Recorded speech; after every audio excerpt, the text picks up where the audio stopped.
नमस्कार। कार्यक्रम खास मुलाकात में आपका बहुत बहुत स्वागत है। और आज इस कार्यक्रम में एक बार फिर एक ऐसे राजनेता हैं, एक पत्रकार के लिए ये कहना कई बार अनेक अर्थों को भी जन्म देता है, लेकिन मैं जोखिम उठाता हूं हर बार इसका।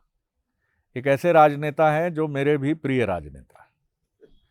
ये कहना आप समझते होंगे कि भैया सेटिंग हो गई, क्या हो गया, क्या मामला हो गया, लेकिन इससे कोई फर्क नहीं पड़ता। It doesn't make any difference, क्योंकि देश की राजनीति, छत्तीसगढ़ की राजनीति, मध्य प्रदेश की राजनीति, ऐसे राजनेताओं का होना बहुत ज़रूरी है। शुचिता शुचिता शुचिता, स्वच्छता स्वच्छता, इतने ऑर्थोडॉक्स हो गए हैं ये शब्द। हम कहते जरूर हैं, लेकिन कौन है शुचिता के रास्ते पे? कौन है? जो मेरे साथ बैठे हैं उनको देखकर ये भरोसा ही नहीं होता, बल्कि लगता भी है कि हाँ, वो राजनीति में इसलिए नहीं है कि सब मुट्ठी में जकड़ लेना है, छल और प्रपंच के नए नए इतिहास रचना है, नए अध्याय रचना है।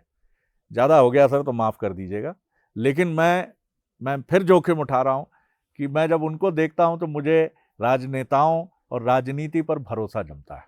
नाम है उनका T.S.. Singhdeo, senior Congress leader, पूर्व उप मुख्यमंत्री, और भविष्य के लिए अनंत संभावनाएं हैं, होनी ही चाहिए। मैं तो उनको शुभकामनाएं देता हूं। तो स्वागत कीजिए उनका, उनसे आज हम बात करेंगे। सर माफ़ कीजिएगा, ज़्यादा हो गई। मैं समझता हूं प्रशंसा आप जब भी सुनते हैं तो आपका बिल्कुल, आप बहुत डीप अंदर चले जाते हैं। लेकिन राजनीति की जो राह है, पहला सवाल यही आपसे कर रहा हूँ कि उम्मीद तो हमेशा है, और मुझे लगता है कि हम सब चाहते हैं कि फिर लौटें उसी रास्ते पर। लेकिन सीख लिया है हमने, चाहे कांग्रेस हो चाहे बीजेपी हो, कि नहीं, एनी हाउ 5 साल राजनीति में बने रहने के लिए जो कुछ भी करना है करना पड़ेगा। अब बहरहाल, आप कैसे देख रहे हैं अभी छत्तीसगढ़ की कांग्रेस की राजनीति को? क्या चीज़ें कुछ बेहतर हुई, या अभी भी वही पुरानी बीमारी जिसको हम गुटबाजी कहते हैं वो अभी भी जकड़े हुए? गुटबाजी से निजात पाना किसी भी समूह संस्था को तो संभव नहीं। मुझे नहीं लगता है कि कहीं भी किसी भी फील्ड में वो संभव होगा। बहुत ज़्यादा उसमें अन्यथा चिंता भी नहीं करना चाहिए, ध्यान में रखना जरूरी है। क्योंकि अगर कुछ लक्ष्यों को पाना है तो अगल बगल क्या हो रहा है उससे अनभिज्ञ रह के सफलता में बाधा, निश्चित रूप से बाधा बनती है। तो दुनिया ऐसी चलती है, ये जान के समझ के ही चलते रहना है। और मेरे जीवन का लक्ष्य हमेशा वही रहा कि जिस क्षेत्र में रहो उसमें पूरे मन से काम करो, और वो तब तक का वो क्षेत्र है जब तक उसमें आप कर सकते हो। क्रिकेट खेलना है तो जब तक क्रिकेट खेल सकते हो, आज भी मन करता है तो कभी खत्म नहीं हो रहा। आज भी बल्ला उल्ला कभी पकड़ लेते हैं, कभी कुछ लेते हैं। राजनीति भी उसी तरह से विरासत में है, परिवार की पृष्ठभूमि रही, मैं भी उससे चाहे अनचाहे जुड़ा, मन से उससे जुड़ के रहा, और मेरे लिए जीवन भर का वो सफ़र है। क्योंकि लोगों से जुड़ी हुई बातें हैं कि लोगों के लिए भी करना है। आपको जो मुकाम मिले व्यक्तिगत ठीक है, मुख्य ये है कि आप उस जीवन के पहलू के हिस्से एक हो जिसमें लोग भी आपसे कुछ उम्मीद करते हैं, और आपको उन सारी चीज़ों को करना है, चाहे वो व्यक्तिगत बातें हों, चाहे विकास की बातें हों, चाहे दिशा देने की बातें हों, राजनीति को, जीवन को, सार्वजनिक जीवन को। तो अपने तरफ से जो भी कर सको करते रहना है। मेरे लिए वही है। फिलहाल 5 साल वाली बात आपने कही तो 5 साल के अंदर 1 साल निकल गया, पता भी नहीं चलता है। और मनाया भी गया कि 1 साल पूरा हो गया। गवर्नमेंट ने भी मनाया, कुछ हम लोग के पार्टी के विधायक थे उन लोगों ने भी मनाया, एक नया चलन सा हो गया। मैंने यही चीज़ कही कि मेरे लिए एक ही लक्ष्य फिलहाल सीमित समय का जो लक्ष्य है 4 साल का, कि कांग्रेस की सरकार दोबारा छत्तीसगढ़ में बने। व्यक्तिगत मेरे लिए कहीं कोई मुख्यमंत्री बनना, ये करना, उस पद में जाना, जीरो। वो देखा भी हम लोगों ने पिछले 5 साल में कहना क्यों पड़ता है? ये तो होता है, आप उठापटक की राजनीति करते तो कितनी दूरी थी सीएम की कुर्सी से आपकी? हाँ, वो भी जीवन का लक्ष्य कभी नहीं था जी। चलते चलते परिस्थितियां बनती चली गई। नेता प्रतिपक्ष बनेंगे कभी सोचा भी नहीं था, लेकिन आपके प्रशंसक कहते हैं कि आपको वो लक्ष्य बनाना पड़ेगा। वो अपने आप परिस्थिति बनाती है जी। आप जब चलते रहते हैं, आपके मन में तो इच्छा है। कई बार लोग कहते हैं साधु हो गए टी.एस. सिंहदेव जी। साधु तो नहीं, उम्र रहता है, उम्र का उस समय तकाजा क्या होगा, 4 साल बाद शरीर की स्थिति क्या होगी, आदमी उसको अपने अंतर्मन में लेके सर आप अभी फिट हैं, 4 साल बाद और फिट होंगे। मैं रहना चाहूंगा।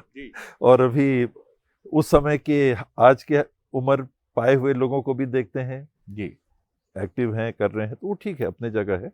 लेकिन इस बात ने बहुत नुकसान पहुंचाया, मुख्यमंत्री वाली बात। और जी, मेरे भी हार के पीछे, पार्टी के भी परफॉर्मेंस के पीछे शायद एक कारण वो भी रहा। तो पार्टी के हित में इस बात को एकदम समाप्त कर देना चाहिए, जो हम लोगों ने होने नहीं दिया था 2018 के चुनाव के पहले। जी, जी, जी, ये बात बिल्कुल नहीं आने दी थी। कोई चेहरा नहीं, कोई कुछ नहीं, मिल के चल रहे हैं, मिल के करना है, लक्ष्य प्राप्त करना है, गवर्नमेंट बनाना है। तो वही लक्ष्य लेके अपनी तरफ से मैं चल रहा हूँ, और प्रेरित भी करूंगा सभी साथियों को कि एक ही टारगेट अपना होना चाहिए। फिर क्या होता है ये अपने हाथ में नहीं रहता, जैसा हमने देखा पिछले 5 साल में कि अपने हाथ में नहीं रहता, क्यों उसमें समय खराब करना। बिल्कुल आपने बिल्कुल सही कहा, क्योंकि मेरे ख्याल से प्रोबेबिलिटी फैक्टर की मैं बात करूं तो छत्तीसगढ़ सबसे लाइकली था जहां कांग्रेस की सरकार रिपीट होती, और कारण एकमात्र यही माना गया कि ताम्रध्वज साहू जी, चरणदास महंत जी, तत्कालीन मुख्यमंत्री बघेल जी, और आपको लेकर जो एक माहौल बना, उसने जनता के मन में कहीं ये संदेह पैदा किया कि यहाँ बहुत खींचतान तो नहीं है, और उसको किसी ने भी नहीं रोका, ना स्टेट लीडरशिप ने, ना सेंट्रल लीडरशिप ने। बिल्कुल बिल्कुल सही ये विश्लेषण है कि इसका नुकसान हुआ होगा जी, निश्चित रूप से। इसका कारण एक नहीं होते, कारण अनेक होते हैं। कारण कई हैं, लेकिन एक कारण ये भी जरूर रहा होगा, जरूर। अभी जिस तरह से चीजें चल रही हैं, अभी भी माफ कीजिएगा, छत्तीसगढ़ कांग्रेस में सब कुछ बहुत बेहतर दिखता नहीं है। दीपक बैज जी अभी भी अच्छे नेता हैं, मैं उनको उनकी प्रशंसा करता हूं, युवा हैं, लेकिन अभी भी एक्सेप्टेबिलिटी के नॉर्म पर वो संघर्ष करते हुए दिखते हैं। अभी भी लोग मानते हैं कि सिक्का लगा हुआ है भूपेश बघेल जी का। इन सारी चीजों पर भी विराम लगना चाहिए। अगर 5 साल पूरे उन्हें करने हैं ताकत से, तो ये मैसेज बहुत साफ राहुल जी की तरफ से, प्रियंका जी की तरफ से आना चाहिए। ये मैसेजिंग बड़ा नुकसान करती है कि ये व्यक्ति जो है ये पूरा अपना कार्यकाल नहीं कर पाएगा। दीपक, जैसा आपने कहा, यंग है और ग्रोइंग डेवलपिंग लीडर हो सकते हैं छत्तीसगढ़ के लिए आने वाले समय में। अभी जैसे मैंने बताया कि मैं भी अभी सफल नहीं हो पाए चुनाव में, वो भी हारे, तो चुनाव हारने में एक ब्रेक लगता है। हम लोग का तो कैरियर एक स्थान पे चुनाव तो पहुंच गया। देश के दिग्गज राजनेता भी हारे। हाँ, इंदिरा जी भी हारी थी, अटल जी हारे बिहारी हैं, जी भी अटल जी हारे जी। हैं, दिग्विजय सिंह जी हारे हैं, हारे। शिवराज जी हारे हैं। चुनाव हारना तो ये इट्स अ प्रोसेस है और उसको लेके चलना चाहिए। तो ये डेवलपिंग है जी। अभी एज ए लीडर, जिसको हम कहते हैं एस्टैब्लिश लीडर, वो नहीं है, तो ठीक है, यंगर जनरेशन के हैं, उनको चांस मिला है जी। इन पे किसी का स्टैंप नहीं है। जो भी बात आई कि भूपेश का स्टैंप है, ऐसा बिल्कुल नहीं है। और वास्तविकता भी मेरे ख्याल से यही है। बीच में कुछ लोग गए थे दिल्ली, तो और लोगों के नाम सर्कुलेशन में आए। अच्छा। तो स्टैंप वाली बात नहीं, स्टैंप वाली बात बड़ी नहीं बड़ी है। बात कर रहे हैं। और ये प्रयास कर रहे हैं सबको कंसल्ट करके चलने का, तो एक अच्छी बात जो दिख रही है कि कम से कम कोशिश कर रहे हैं। यंगर हैं तो उनका पर्सनल इम्पैक्ट प्रदेश में अभी उपस्थिति वैसी नहीं है। जी जी जी। तो ये दोनों चीजें हैं। एक तो तमाम बातों पर विराम लगना चाहिए छत्तीसगढ़ में कि लीडरशिप में कोई खींचतान नहीं है। दूसरा, 1 साल बीत गया, लेकिन तमाम नेता ऐसा लग रहा है, तमाम जो चुनाव जीते भी हैं और जो चुनाव में जिन्हें कामयाबी नहीं मिली है, मैं आपकी बात नहीं करूंगा क्योंकि आपको तो बिल्कुल मैंने जैसा तब देखा, जस की तस रख दी नीरज चदरिया, और रिलैक्स। हाँ, और relax, you looking more relax, और जो आपकी शैली पहले थी वही अभी है। लेकिन बाकी लोग जो चुनाव जीते हैं, ऐसा लगता है किसी खोल में चले गए हैं, कहीं किसी सुरंग में घुस गए हैं, या पांडवों की तरह अज्ञातवास काट रहे हैं। ऐसा क्यों है सर? एक सत्ता में बहुत देर बाद आए जी। 15 साल तक बीजेपी की गवर्नमेंट थी जी, तो कांग्रेस के लोग एकदम से पीछे थे। हर महीने में कहीं भागीदारी उनकी वैसी नहीं बन रही थी जी। गवर्नमेंट आई, 5 साल कांग्रेस की गवर्नमेंट आई, और ये उम्मीद रहता है कि और हम लोग को भागीदार बनने का मौका मिलेगा, नीचे तक मौका मिलेगा, तो वो नहीं हुआ। 5 साल के दरमियान भी बहुत पार्टी वर्कर्स को जो मंशा थी या जो उम्मीद थी कि अपनी गवर्नमेंट है, मुझे लगता है कि वो हम लोग नहीं कर पाए। हम लोग सीनियर लीडर्स थे, वो नहीं कर पाए। हार के कारणों में एक बड़ा कारण उसको भी मानना चाहिए, और वही कारण है कि वो जो लिंक पिछले 5 साल टूटा, अब तो विपक्ष आ गया, अब तो बीजेपी की गवर्नमेंट आ गई, तो और नहीं सुनेंगे। और हो भी रहा है फील्ड में उसी तरह से बदले की भावना, ये वो कई प्रकार की कार्रवाइयाँ कि अच्छा तुम कांग्रेस के हो इसलिए ऐसा, या लोगों को लग रहा है कि क्योंकि हम कांग्रेस के हैं इसलिए हमारे ऊपर इस प्रकार की कार्रवाई हो रही है, तो वो मनस्थिति बनती है। और लीडर्स का भी कार्यकर्ता से एकदम अपन ऊपर आ जाएं स्टेट लेवल के लीडर्स में, तो जिनको मन में था कि अब हम तो फिर 5 साल के लिए गवर्नेंस में रहेंगे, साहब ने बताया मीडिया रिपोर्ट्स और जो सर्वे करते हैं एजेंसीज उनकी रिपोर्ट्स, सब कांग्रेस की गवर्नमेंट बनने के पक्ष में अपनी रिपोर्ट प्रस्तुत कर रहे थे, और वो नहीं हुआ जी। तो एकदम से धक्का सा लगा। और ये फिर हमको समय मिला है कि जॉइंट लीडरशिप जिसको कहते हैं उसको डेवलप करके हम लोग सब मिल के कांग्रेस में चलें, और जैसा 2018 में सफलता हासिल की थी वो सफलता फिर से मिली। आपने अभी वेंडेटा प्रतिशोध की राजनीति की बात की, ये चलन क्यों शुरू हो गया? क्योंकि जब भूपेश जी थे तब भी ये आरोप लगा कि वेंडेटा पॉलिटिक्स है, चुन चुनकर पूर्व मुख्यमंत्री रमन सिंह जी उनके करीबियों पर निशाना साधा गया, ब्यूरोक्रेट्स को अपनी जद में लिया गया। मतलब ये तो दुश्मनी का सफर, 1 कदम 2 कदम, तुम भी थक जाओगे हम भी थक जाएंगे, कहाँ तक जाएगा सर? ये सवाल मैं हर सीनियर पॉलिटिशियन से पूछता हूं, लेकिन समाधान कारक उत्तर नहीं आता। संभवतः इसको मैंने चालू होते देखा इमरजेंसी के आसपास जी। और इमरजेंसी का समय जैसे गुजरा, क्योंकि उसमें उस समय अरेस्ट हुए इत्यादि हुआ, तो उसमें ऐसा लगा कि टारगेटेड है, स्वाभाविक है कि जो लोग इमरजेंसी को अपोज कर रहे हैं उनके ऊपर कार्रवाइयाँ हुई, बंदी भी रहे, और कांग्रेस के खिलाफ, इंदिरा जी के वर्किंग के खिलाफ जो चल रहे हैं वो बंदी हुए। तो इमरजेंसी के बाद जब कांग्रेस पार्टी हारी तो पूरी प्रतिक्रिया वहाँ से कांग्रेसियों के साथ हुई, इंदिरा जी के साथ हुई, दूसरों के साथ हुई, और एक माहौल सा ऐसा बन गया कि अब ये जस्टिफाइड है, ये ऐसा हुआ तो हम भी ऐसा करेंगे, और वो बढ़ता चला गया, ये कम नहीं हुआ। जैसे हम भ्रष्टाचार को देखे हैं कि वो बढ़ता चला गया, तो इसी तरह से प्रतिशोध की भावना, जो मेरे जीवन काल में मैं राजनीति से दूर ही था, इमरजेंसी भी थी तो स्टूडेंट ही था, पर उस समय से जो मैंने देखी, उसके पहले का मुझे बहुत ख्याल नहीं, और मुझे लगता नहीं कि ऐसा वातावरण था। घर में फादर भी सर्विस में थे, पॉलिटिक्स में फैमिली भी थी, दूर से हम लोग देखते थे, तो ऐसा नहीं लगता था कि कहीं कोई बदले की भावना से कुछ हो रहा है। काफ़ी मिलना जुलना, खटपट होता था जी प्रतिद्वंदियों में, वो पार्टी के अंदर के प्रतिद्वंदियों में भी, और शायद पार्टी के अंदर ज्यादा बाहर कम उस समय। हाँ, पर ये इमरजेंसी के बाद में एक से बढ़ के एक इस प्रकार की भावना, और उसको जस्टिफाई करने की प्रवृत्ति की, इसलिए ठीक है क्योंकि वैसा हुआ, ये थमना चाहिए। अगर हाँ, इमरजेंसी को अगर कांग्रेस के भी शीर्ष लीडर कह रहे हैं कि वो ठीक नहीं था, एक समय था, निकल गया। स्वयं इंदिरा जी ने कहा कि, राहुल जी ने माना, राहुल जी ने तो अभी माना, इंदिरा जी ने तो उस समय ही कहा कि नहीं ये गलती हुई, तो और चुनाव भी कराए, डिक्टेटरी बना रहना था या वो तानाशाही बना रहना था, तो चुनाव ही नहीं कराती। बिल्कुल सही, उनने तो इमरजेंसी लागू ही कर दी थी।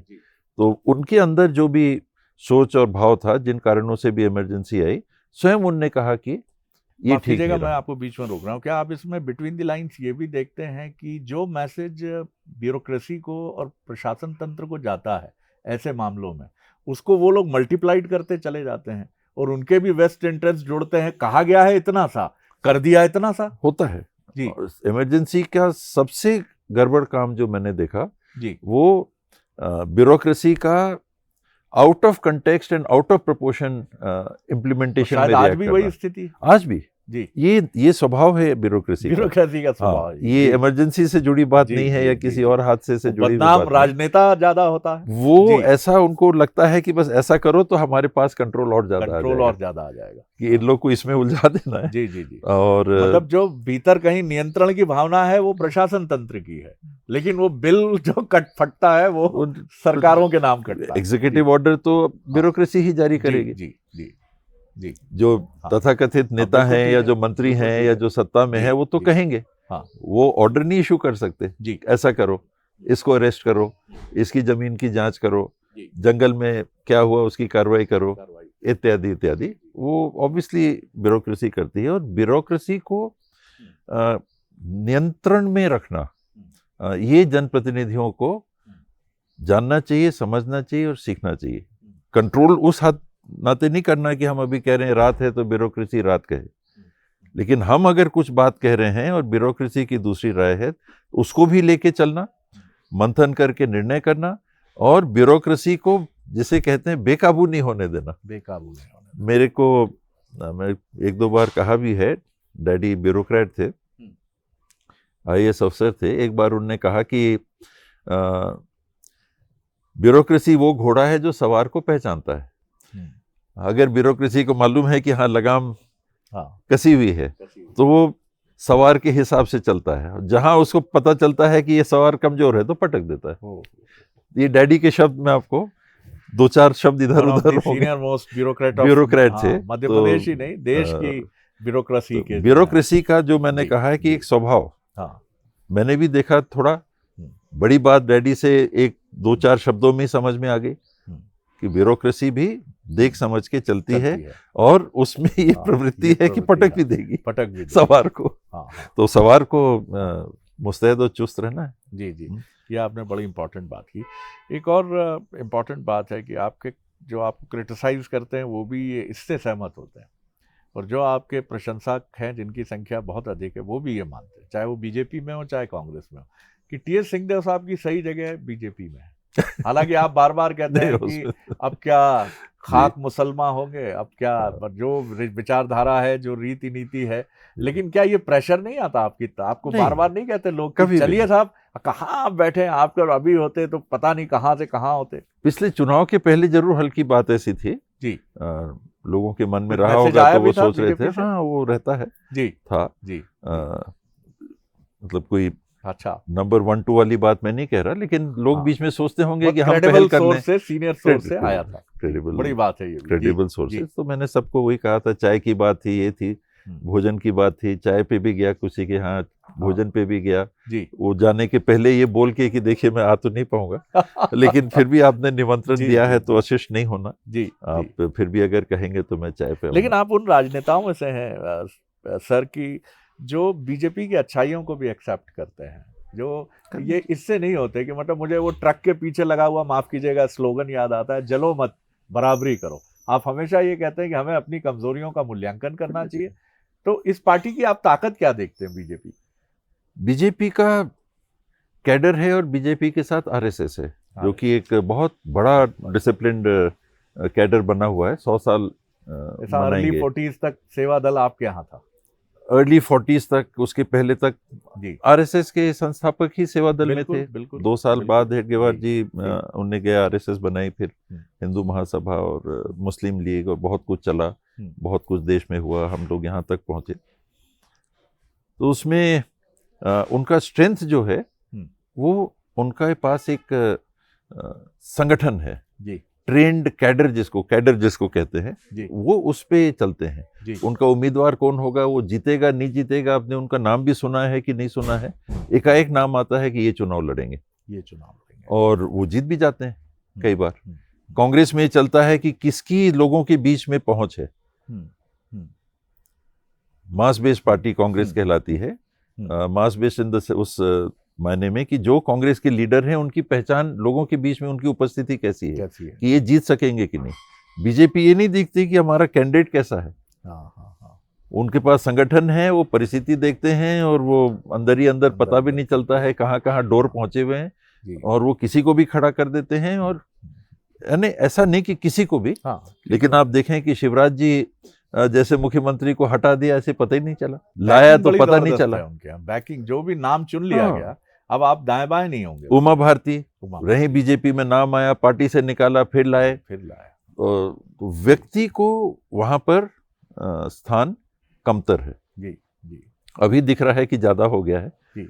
अभी मोदी जी के नाम पे एकदम से अभी ऐसा लग रहा है, आरएसएस की भी जो सरसंघचालक हैं उनके कमेंट्स कुछ आ रहे हैं, तो ऐसा लगता है कि वहाँ भी व्यक्तिवाद अगर बढ़ता हुआ दिख रहा है, तो उसको भी साथ चलने वाली आरएसएस जैसी इकाई भी कमेंट्स लगातार कर रही है, लगातार। तो ये एक अंतर कि उनके अंदर, ये कांग्रेस में नहीं है।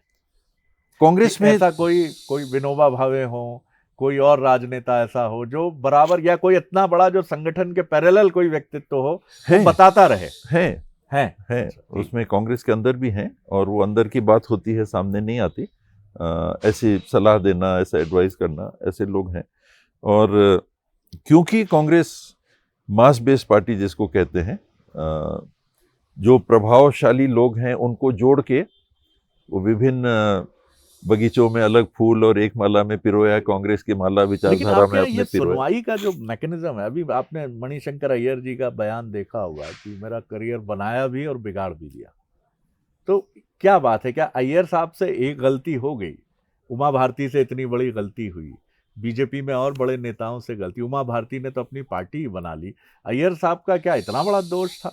कहीं कोई बात ऐसी रही हो, कहीं रही होगी, जिसको फिर जहां कैडर रहता है वो जिसको किनारे करता है, पता ही नहीं चलता है। मुख्यमंत्री को ही हटा दिया, पता ही नहीं चला। मुख्यमंत्रियों को हटा दिया, पता ही नहीं चलता है, वो गाड़ी चलती रहती है। इंजन कब बदला, तो इंजन का कोई महत्व वैसा नहीं है। यहाँ इंजनों का महत्व होता है, और उसमें कहीं पार्टी लाइन को तोड़ के एकदम से आपने कुछ कह दिया। आरएसएस में भी कटाई वैसे ही होती है। यहाँ क्योंकि खुलापन ज्यादा होता है, तो कहीं कटाई होती है तो दिखती है। आरएसएस बीजेपी में अपन सुनते हैं किसी को बोलते हुए कि जैसे मणिशंकर जी बोल रहे हैं, यहाँ खुलापन ज्यादा है, उस नाते का कंट्रोल कम है कि आप स्पेस है कि आप बोलो, घूमो फिरो, ये भी किया वो भी किया, चलता है। आरएसएस बीजेपी में गुंजाइश नहीं है। आखिरी सवाल कर रहा हूं आपसे, 1 साल पूरा हो गया, आपने खुद भी कहा, कैसे देखते हैं आप छत्तीसगढ़ की सरकार को? मध्य प्रदेश भी आपका आना जाना होता है, केंद्र की सरकार को भी लगभग 6 महीने पूरे हो गए, तीनों सरकारों पर, पहले छत्तीसगढ़, मध्य प्रदेश, केंद्र, कैसे देते? क्विक कमेंट आपका। केंद्र सरकार धीमी हुई है, उनकी उपस्थिति संख्या स्पष्ट मेजॉरिटी बीजेपी की नहीं आई, उसका प्रभाव भी दिख रहा है। वर्किंग में भी दिख रहा है कि स्लो डाउन आया है, जीडीपी से लेके सब में दिख रहा है कि स्लो डाउन आया है। कोई ऐसा कदम अभी तक केंद्र सरकार की तरफ से नहीं उठाया जा सका है जो देश को उठा सके या नई दिशा दे सके। अभी downward. One nation one election, वो शगुफा सा है, शगुफा है। उसमें कोई इधर करिए उधर करिए फर्क नहीं पड़ता है। इसमें 5 साल के लिए संविधान कहता है कि सरकार को काम करने का मौका मिलेगा, जो सरकार चुन के आएगी। अब आप उसको काट रहे हो, अब आप कह रहे हो कि नहीं 5 साल के लिए चुनाव होगा, एक टर्म 5 साल का होगा, सरकार 5 साल के लिए नहीं। तो अब अटल बिहारी जी 13 दिन के लिए आए, सरकार गिर गई, तो अगली सरकार उनको कितने की मिली? 5 साल में 13 दिन कम की नहीं, 5 साल की मिली। फिर वो 1.25 साल में गिर गए या 1.5 साल 14 महीना में गिर गए, तो उनको अगला टर्म कितने का मिला? 5 साल का मिला, जो उनने पूरा भी किया। अब नई व्यवस्था में क्या होगा कि जब चुनाव होगा, चुनाव 5 साल का होगा, सरकारें चाहे 6 महीने चले चाहे 1 साल चले। तो ये जो जिसे कहें कि असफल या नाकाबिल साबित होने वाली चुनी हुई सरकार की 5 साल पूरा नहीं कर पाई, उसका दंड आप नई सरकार को दे रहे हो कि आप 5 साल नहीं चलोगे। 5 साल ऐसे ही बहुत कम होते हैं काम करने के लिए किसी सरकार के लिए, और अब आप अगर चुनी हुई सरकार को पूरा टर्म नहीं देंगे तो वो कितना कर पाएगी? तो नुकसान किसका होगा? पब्लिक का। जो आप कह रहे हैं कि इससे बड़ा फायदा होगा, ये होगा डिसीजन मेकिंग, और जो कोड ऑफ कंडक्ट लग जाता है, बिल्कुल गलत बातें हैं कि कोड ऑफ कंडक्ट से कोई काम नहीं रुकता। नए काम आप सैंक्शन 1 महीना नहीं करते हो तो आपको मालूम है चुनाव आ रहा है, पहले ही कर लेते हो, पहले ही कर। जितना बजट भी तो सीमित रहता है। ये गलत प्रचार। छत्तीसगढ़ और मध्य प्रदेश, मध्य प्रदेश दूर से चलता हुआ दिख रहा है, उसमें कुछ असंतोष है लेकिन कम सुनने में आ रहा है जी। मैं ईमानदारी बता रहा हूँ कि कुछ कम जी। छत्तीसगढ़ में कहाँ से सरकार चल रही है पता नहीं चल रहा, वहाँ कंफ्यूजन है, ब्यूरोक्रेसी भी बैठ सी गई है कि ठीक है जैसा रूटीन में चल रहा है चलने दो, वरना किसकी बात सुननी, ये वहाँ पर स्थिति अभी बनी हुई है वहाँ अभी। बहुत धन्यवाद करता हूँ सर, आपसे बात करना एक राजनीतिक चिंतक से बात करना भी है। बहुत सारी आपकी टिप्पणियाँ जो बहुत सरलता से लेकिन एक गहरे राजनीतिक दर्शन से संचालित होकर आती हैं, वो जो देखने वाले हैं मैं ज़रूर कहूँगा कि गौर से सुनेंगे उन सारी चीज़ों को। बहुत शुक्रिया, बहुत धन्यवाद आपको। ये थे T.S.. Singhdeo, senior Congress leader, पूर्व उप मुख्यमंत्री और भविष्य के लिए अनंत संभावनाएं हैं, समेटे हैं। उनकी आकांक्षा उनके चेहरे पर नहीं, बहुत महत्वपूर्ण बात वो कहते हैं, चुनौतियां अभी हैं, लेकिन छत्तीसगढ़ में चुनौतियों का सबसे बड़ा कारण रहा कि लीडरशिप को लेकर जो खींचतान मची रही।